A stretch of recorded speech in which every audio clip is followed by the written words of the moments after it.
Rafiki yangu jambo, leo tunasoma ile lisema kijana wa mchungaji tu. Fungu la ukariri nasemaje? Wanadamu utazama sura ya nje, bali Bwana utazama moyo. Samueli wa kwanza 16 mstari wa ngapi? Mstari wa 7. Hebu tuombe kabla tujaanza somo letu. Haya, tuombe. Omba.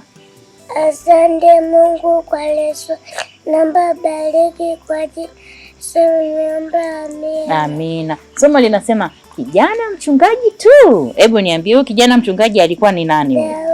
Daudi. Alikuwa mtoto wa nani? Yule wa kumpiga Goliati. Daudi babake alikuwa anaitwa nani? Mzee Yese. Huyu Mzee Yese alikuwa anaishi wapi? Nyumba ya Bethlehem. Alafu alikuwa na watoto wangapi? 7. Mtoto wake mkubwa alikuwa anaitwa nani?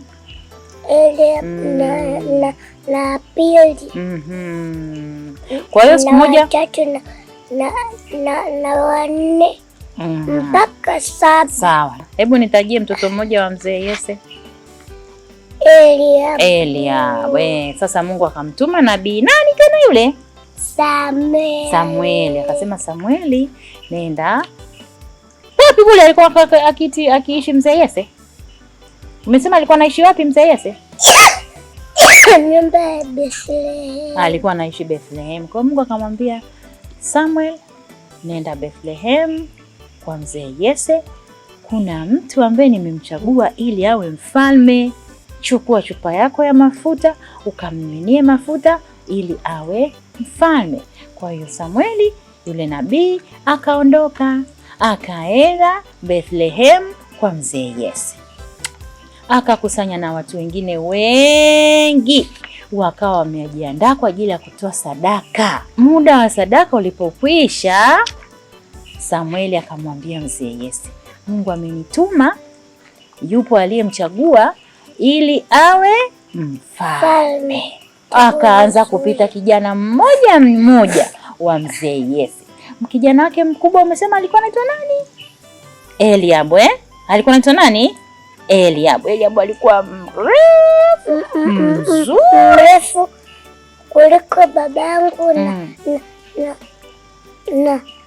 mimi na dada Messi. Ndiyo, alikuwa mrefu sana Eliab, mzuri.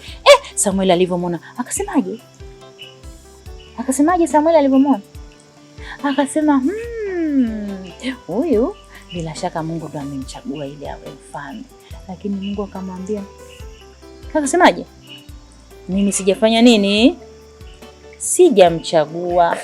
Akapita mtoto mwingine wa Mzee Yese na wa pili, wa 3, wa 4, wa 5, wa 6, wa 7. Wote Mungu hakufanya nini? Hakuwachagua. Nabii Samueli akauliza, kwani hawa ndio watoto wako wote ulionao? Mzee Yese akasema,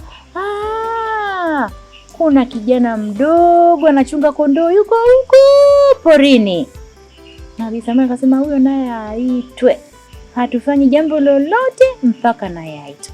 Kwa Daudi akamfuata huko mbali alikokuwa anachunga kondoo. Alipotokea tu, Mungu akamwambiaje Nabii Samueli? Huyu mfalme. Huyu ndiye mfalme. Mfanyie nini? Miminie mafuta kichwani. Miminie mafuta kichwani ili awe mfalme. Daudi akamiminiwa mafuta. Kijana mdogo mchunga kondoo aliyekuwa nadharauliwa, lakini Mungu ndo aliyemchagua ili awe mfalme. Kumbe Mungu anathamini kila mtu, hata kijana mdogo kama Daudi aliyekuwa mchunga kondoo. Hata wewe mtoto mzuri unayenisikiliza, Mungu anakuthamini. Hata wewe Lusajo, Mungu anakuthamini. Mungu anamthamini kila mtu, hata ambaye amedharauliwa. Wewe ni wa thamani sana machoni pa Mungu. Basi tunakupenda, uwe na wakati mzuri. Mpaka wakati ujao, Mungu akubariki. Mungu wetu wa mbinguni, tunakushukuru kwa somo zuri. Asante kwa sababu unatuthamini. Tusaidie na sisi kuwathamini wengine. Tumeomba kwa jina la Yesu. Amina.